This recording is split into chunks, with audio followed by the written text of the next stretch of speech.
नाज़रीन, रुपया पैसा में आपको खुश आमदीद कहते हैं और आज वाकई में एक बड़ा अहम दिन है। उसकी वजह कुछ ये बनी है कि IMF के साथ हमारे मामला तय पा गए थे और कल वो अपने जो आप समझें कि जो एक ठोस फॉर्म के अंदर हमारे सामने आ गया, क्योंकि उन्होंने अब हमारे साथ मुआहदे के बाद हमको पैसे दे दिए और अब प्रोग्राम भी मेरे ख्याल से एक्सपेंडेड है और दुआ करते हैं कि एक्सटेंडेड भी हो। और दुआ वो इसलिए करते हैं क्योंकि पिछली दफ़ा जब नहीं किया था तो बड़े मसले में पड़ गया था पाकिस्तान। तो रियलिटी ये है कि अगर हमें इंटरनेशनल मॉनेटरी सिस्टम के अंदर और आज़ाद जदीद मईशत के अंदर रहना है तो हमें IMF के साथ मुआहदा करके रहना पड़ेगा। और अच्छी बात है कि मुआहदा जो है उसकी तकमील भी इस हिसाब से हो गई कि पैसे हमें मिल गए, वरना यकीन करें बड़ी प्रेशर में आ गई थी पाकिस्तान की मईशत। खैर ये एक बाद में बात करेंगे कि उधार लेना, कर्ज लेना एक मायूब चीज़ तस्वुर की जाती है, लेकिन आज़ाद जदीद मईशत के अंदर इसकी समझ बूझ बिल्कुल फ़र्क है। इसके बावजूद कि सियासी इख्तलाफात के बायस ये IMF का प्रोग्राम कहीं आपसी पार्टी की दुश्मनियों के भेंट चढ़ सकता था, लेकिन ये बच गया। मैं नाजरीन काफ़ी अरसे से इमरान खान साहब को भी समझा रहा हूँ, मैं बड़ा एहतराम करता हूँ शौकत तरीन साहब का, लेकिन मेरे ख्याल से सही इंतखाब नहीं था शौकत तरीन साहब का बतौर वज़ीर ख़जाना। मेरा ऐसा ख्याल है, मेरे ख्याल से गलत इंतखाब था। शौकत तरीन साहब का इंतखाब नहीं करना चाहिए था। उससे पहले भी जो इंतखाब किए गए वो भी सारे गलत थे। जो इंटरम तौर पे लगाया गया पार्ट टाइम वज़ीर ख़जाना वो भी सही नहीं थे और अब्दुल हफीज़ शेख साहब भी सही चॉइस नहीं थे, क्योंकि दौर बदल जाता है, ज़माना बदल जाता है तो लोग भी नए लाने पड़ते हैं। पहले तो कहा जा रहा था हमारे पास एक से एक माहिरीन शामिल हैं टीम के अंदर, लेकिन फिर वो सारे ही नाकारा निकले। खैर उन पर तनकीद से ज़्यादा अहम बात यह है कि मिफ्ता इस्माइल साहब को थोड़ी बहुत मुबारकबाद दे देते हैं और ये ज़रूरी भी है, क्योंकि he has been under tremendous amount of pressure. So if you are hearing us, Mifta Ismail Saab, I think this is a breath of fresh air for you. You should take this wonderful opportunity to rebuild Pakistan's economy and try to fix things. But you have to also keep in mind the PMLN's party policy of providing relief to the common man. क्योंकि वो अगर आप नहीं करेंगे तो आपके लिए कुछ मुश्किलात पार्टी के अंदर पैदा हो सकती हैं, जो कि हो रही हैं। आबिद शेर अली साहब और जावेद लतीफ़ साहब के बयानात इस सिलसिले में मौजूद हैं। So we have to be very careful, you are treading a very जिसे आप कहें थिन लाइन। तो मैं आपको इतना ही कहूँगा कि आपको मुबारक हो, जो आप ऑब्जेक्टिव अपना अचीव करना चाह रहे थे वो आपने ऑब्जेक्टिव अचीव किया, क्योंकि पाकिस्तानियों को, पाकिस्तानी अवाम को बहुत सी कुर्बानियाँ देनी पड़ी यहाँ तक पहुँचने के लिए। तो मज़ीद यही है कि अब इस IMF के प्रोग्राम के मिल जाने के बाद अब तमाम चीज़ें ठीक करने की ज़िम्मेदारी भी आपके कंधों पर आई है। और स्टेट बैंक के गवर्नर साहब आप सुन रहे हों तो मैं उनको इस तरफ तवज्जो दिलाना चाहूँगा कि सर, सबसे पहले तो आपको तमाम बैंक्स की ट्रेजरीज़ की ऑडिट अप करनी पड़ेगी।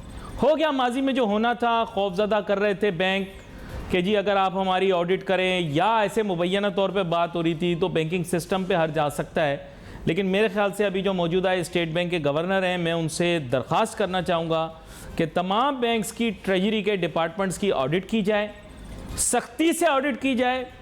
बैंकों के सुदूरों की मीटिंग बुलानी चाहिए आपको फिलफौर सर, और पता करना चाहिए कि इतना अरसा मुल्क की मईशत को जेपोडाइज करने के अंदर अगर बैंकों का किरदार था तो उनके साथ क्या होना चाहिए। IMF की जब किस्त नहीं आई थी तब तो ठीक है, घबराहट लाजिम थी कि हम बैंकों से डर रहे थे। बैंकों की पांचों उंगलियां घी में और सर कढ़ाई में है। इसको निकाल कर कुछ सिस्टम ठीक करना पड़ेगा, बैंकों को टैट करना पड़ेगा, और ये जिम्मेदारी अब कलेक्टिवली है, मिनिस्ट्री ऑफ फाइनेंस की भी है, स्टेट बैंक ऑफ पाकिस्तान की भी है कि अब वो ये मामलात को ठीक करे। और डॉलर की कदर के अंदर अब तेज़ी से कमी आनी चाहिए। अगर तेज़ी से कमी नहीं आती तो फिर मामलात पाकिस्तान की मईशत के हिसाब से ठीक नहीं होंगे। तो ये एक बहुत अहम अचीवमेंट है। और इसमें मैं कहूँगा कि शहबाज शरीफ साहब को भी मुबारकबाद देनी चाहिए, बेचारों ने बहुत बड़े बड़े रिस्क लिए हैं। देखो मैं अब आपको क्लियर कट आज बात करूँगा, थोड़ी स्ट्रेट फॉरवर्ड, बहुत बातें हो गई अब।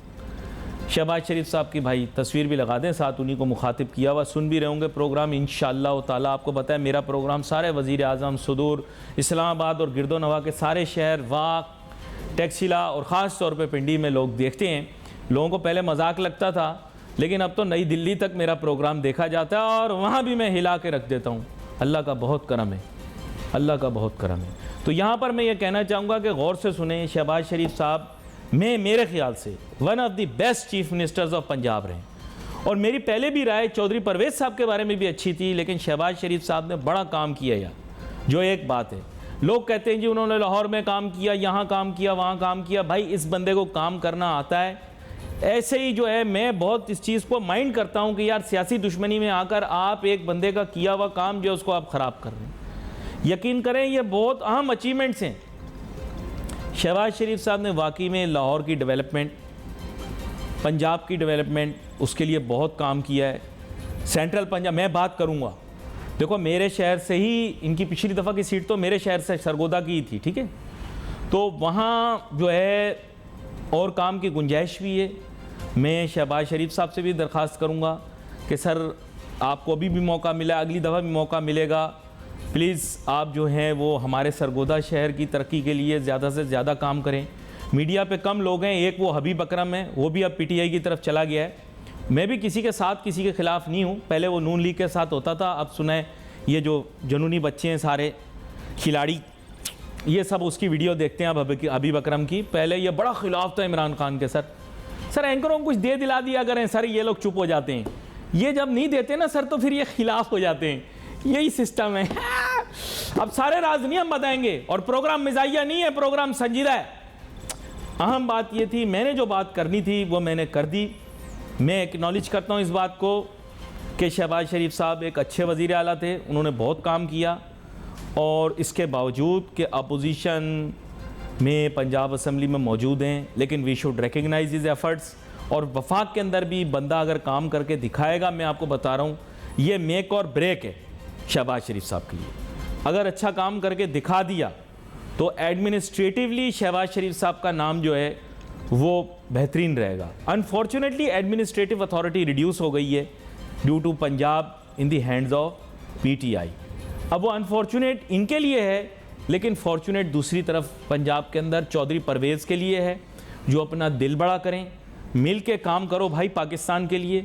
मैंने देखा है चौधरी परवेज़ साहब भी अच्छा काम करते हैं और उन्होंने भी बड़ी मेहनत की है, और शहबाज शरीफ साहब ने भी मेहनत की है। मिल के काम करो, पाकिस्तान को आगे बढ़ाओ, छोड़ो ये पार्टियों वार्टियों को। आजकल जो है ना बेवजह की तनकीद मुझे पसंद नहीं है। रियलिटी की तरफ देखो मैं आपको चंद चीज़ें बताऊँगा, सही है। पीटीआई के बहुत ढोल बज गए, उन्होंने अपनी हुकूमत में बहुत ढोल भी बजाए और बोला हमने ये अचीव किया, वो अचीव किया। सच बात ये पीटीआई की गवर्नमेंट के दौर में ज़्यादा अचीव नहीं हुआ।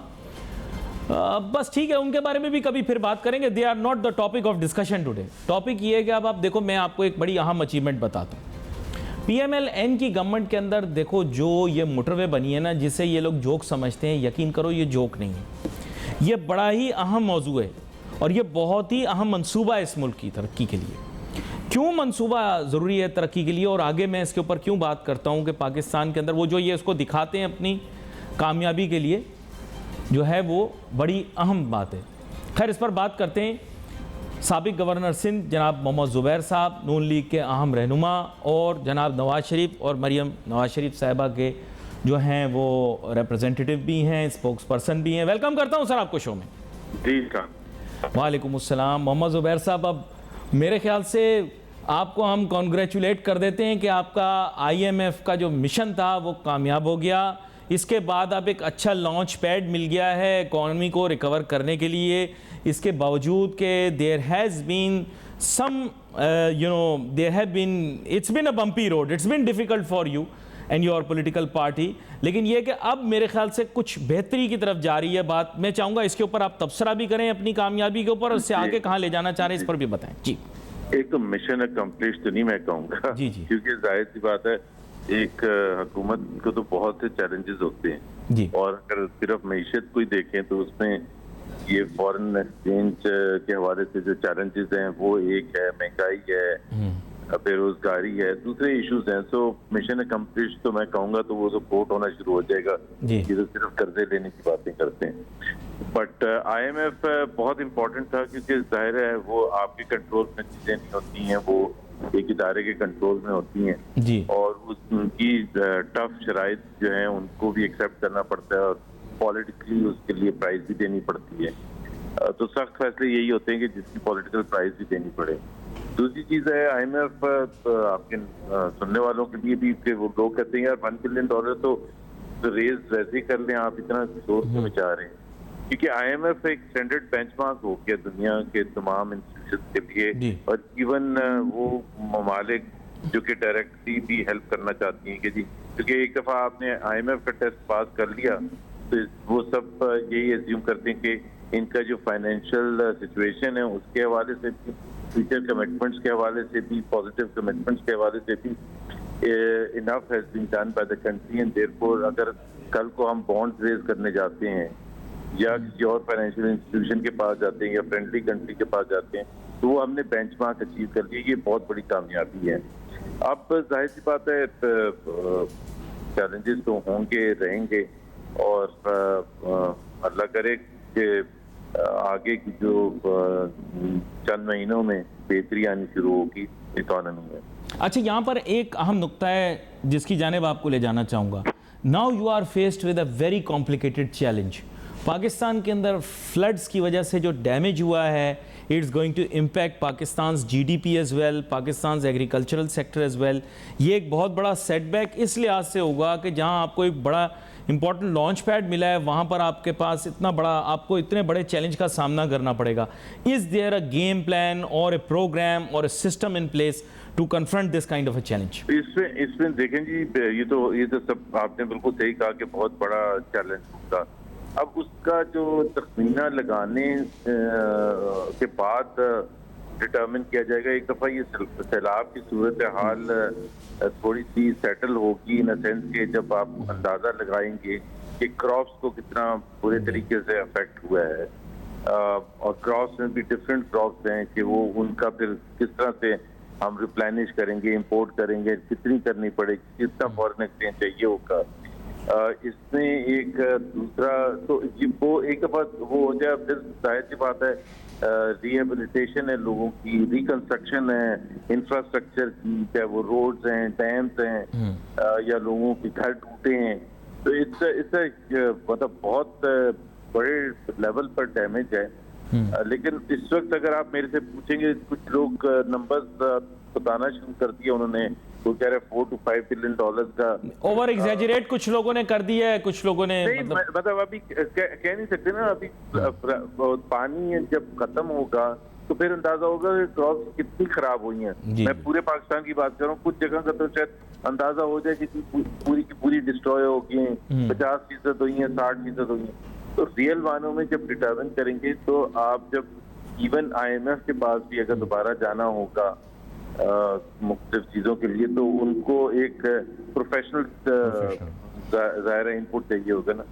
अच्छा, यहाँ पर एक नुक्ते की जानिब आपको लेकर आना चाहूँगा। आप चूँकि नवाज शरीफ साहब के नुमाइंदे भी हैं इस हिसाब से और मीडिया पर आप बात करते हैं, नवाज शरीफ साहब has always stood by the statement that he would like that the common man gets relief, and he has been saying the same thing for a couple of months, and he wants economic policies to be devised in Pakistan that should both provide opportunity and relief to the common man.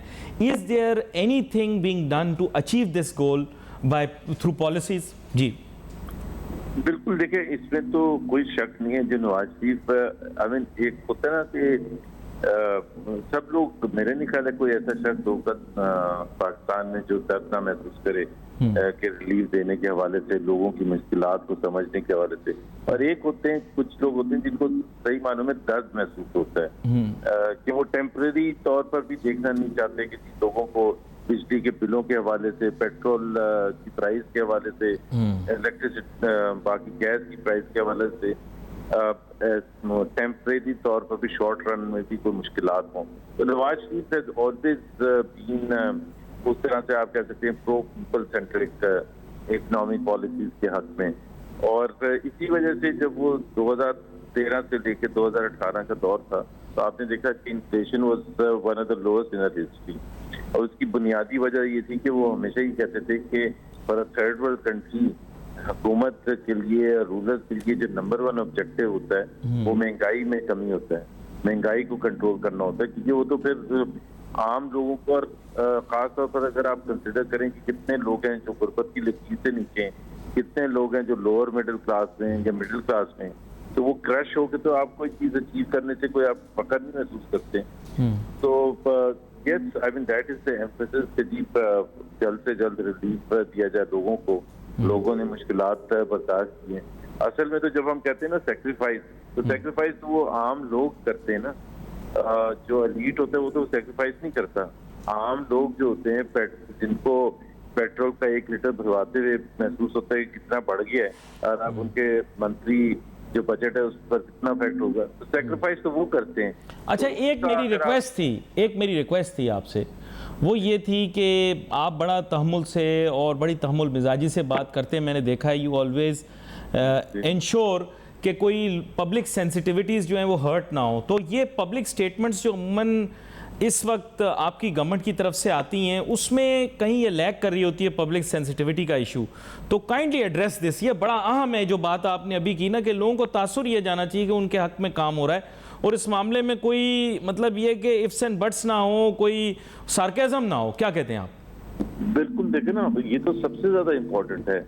मैंने जिस तरह कहा कि अगर आप उनका दर्द उस तरह से महसूस करते हैं, और ये तो मैं पॉलिसी मीटिंग में भी ये कहता हूँ कि भाई सेक्रीफाइस वो कर रहे हैं, वो जो दादू और कसूर में और बेचारा मुरीद के में बैठा हुआ है, जिसके लिए जिंदगी में महंगाई का सही मायने में असर होता है, अपर मिडिल क्लास पर भी होता है, पॉलिसी मेकर्स पर भी होता है, लेकिन उस तरह से तो नहीं होता ना जिस तरह से वो उस बेचारे गरीब, और खासतौर पर फ्लड्स के बाद तो और ज्यादा मुश्किलात में इजाफा होगा। तो जब आप दर्द महसूस करते हैं तो फिर आप ये सबसे पहले उनको सेंट्रल फोकल पॉइंट रख के पॉलिसी को बनाते हैं। तो अब आप डेफिनेटली देखेंगे कि आइंदा चंद महीनों में इंशाल्लाह ताला रिलीफ आना शुरू होगा। अच्छा, since you have a ट्रेमेंडस amount of knowledge on banking, मेरे पास वक्त कम है, लेकिन मैं आपसे एक रिक्वेस्ट करना चाहूँगा, can State Bank look into the affairs of banks and their treasuries, because I think that this has brought a lot of harm to your government जो डॉलर के रेट के अंदर फ्लक्चुएशंस हुई हैं, and I think it's high time that such banks and bankers are also brought to some kind of accountability कि भाई how can you इतना बदनाम कैसे कर सकते हो आप पूरे फॉरेक्स के सिस्टम को? क्या कहते हैं आप? देखिए, एक तो सबसे बड़ी इम्पोर्टेंट बात ये होती है कि from an economic standpoint, हर स्टेक होल्डर के स्टैंड पॉइंट से वाइड स्विंग्स जो होते हैं ना किसी भी मार्केट में, चाहे वो करेंसी मार्केट हो, चाहे वो स्टॉक मार्केट हो, ये दूसरे wide swings are terrible, because no one can plan. ये कोई अच्छी बात नहीं होती कि 10 रुपए गिर जाए एक दिन और दूसरे दिन 15 रुपए बढ़ जाए, तो आपको तो ये नहीं पता कि मैं करूं क्या, पोजीशन क्या लूं। तो इस वजह से एक रेंज बाउंड जब मार्केट होती है, that is the best market. अब पाकिस्तान में अगर आप देखें कि जब से हमारी हुकूमत आई है तो फिर एकदम से ओपन मार्केट में 182 से 250 पहुंच गया, फिर 214-13 हो गया, फिर 230 हो गया, फिर तो वो ये वाइल्ड स्विंग्स हैं, और इसमें जाहिर है स्टेट बैंक की बड़ी रिस्पॉन्सिबिलिटी है टू मैनेज। ये तो नहीं हो सकता कि एक दिन डॉलर खत्म हो गया दूसरे दिन मार्केट में भर जाए डॉलर, ऐसा तो नहीं हुआ। तो obviously state bank has a की रोल टू इंश्योर कि ये इन चीजों पर उस तरह से कंट्रोल रखे कि हर रोज के बेसिस पर ये कंट्रोल रखने की जरूरत होती है। ये कोई वंस इन अ वाइल नहीं कि किसी ने आगे कह दी यार क्या हो रहा है रुपए का गिरता चला जा रहा है, या क्या हो रहा है वो कम होता चला जा रहा है डॉलर। तो ये कोई अच्छी बात नहीं है दोनों तरफ से। एक जो एक्सेप्टेबल रेंज बाउंड है, जो डिफरेंस रिफ्लेक्ट करता है in the interest rate between से पाकिस्तान एंड यूनाइटेड स्टेट्स, जिसका वो क्लासिकल इकोनॉमिक थ्योरी के हिसाब से उतना तो डिफरेंस, उतना तो डेप्रिसिएट रुपए होगा साल में एनुअल बेसिस पर, बट अगर उतना 2 दिन में हो जाए तो वो तो फिर बहुत ही परेशानी की वो फिर एक क्वेश्चन मार्क भी है। बड़ी अहम बात आपने की, मैं आपका बहुत शुक्रिया अदा करता हूं कि आप शो में हमारे साथ शामिल हुए। और अब प्रोग्राम को कंक्लूड करते हैं यही कह के कि IMF प्रोग्राम मिल जाने के बाद अब क्या क्या चीज़ें होंगी। सबसे पहली चीज़ जो हम मुतवक्के तौर पर कह सकते हैं वो ये है कि डॉलर की कदर में खातिर खा कमी होनी चाहिए। मुल्क की मईशत के लिए इसकी बहुत ज़्यादा ज़रूरत है। लेट्स से कि वही रेट्स जो पहले मेंशन किए जा रहे थे बिटवीन 180 टू 190 इसके दरमियान आके फॉल करना चाहिए। अगर PMLN की अच्छी पॉलिसीज़ रहती हैं और अच्छी डिप्लोमेसी करते हैं तो हो सकता है कि रेट इससे ज़्यादा कम करने की तरफ तवज्जो दी जाए। होता है नहीं होता वो हम देखेंगे, लेकिन अभी तो लोगों की एक्सपेक्टेशन ये है कि drastic reduction in the rate of the US dollar, जो कि बड़ी ज़रूरी है और होगी भी इंशाअल्लाह, हम मुतवक्के तौर पर ये कह सकते हैं। दूसरी चीज़ जो हम देख रहे हैं वो ये है कि जो पेस ऑफ इकोनॉमिक डेवलपमेंट है अब वो स्लोली हमें और ग्रेजुअली बढ़ाना पड़ेगा। इन्वेस्टमेंट क्लाइमेट तो अब डिस्टर्ब हो गया है, उसका ताल्लुक पॉलिटिक्स से है। आई एम श्योर कि अब इनके पास वक्त होगा कि ये इकोनॉमिक इशू को एक तरफ, क्योंकि जब इनका रिजॉल्व हो गया तो अब ये पॉलिटिकल इशू की तरफ आएंगे कि किसी तरह जो एक पॉलिटिकल पोलराइजेशन हो गई है उसको ज़रा ये नैरो करें गैप को, कोई वर्केबल सोल्यूशन निकाल के जो पीसफुल किस्म का एनवायरनमेंट है उसको कायम करें ताकि सियासी तौर पर कुछ ना कुछ कंसिस्टेंसी ज़रूर आए। फिर इसको फिक्स करने के बाद you can see some improvement in the investment climate.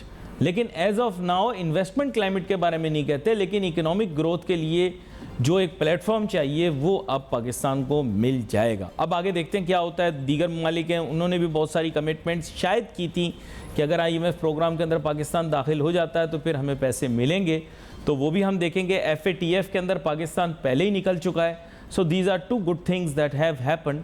So let's see what happens now in future. यहाँ पर नाज़रीन, we wait for your messages on Facebook. Ali Nasir हमारी टीम को इजाज़त दीजिए। अल्लाह हाफ़िज़।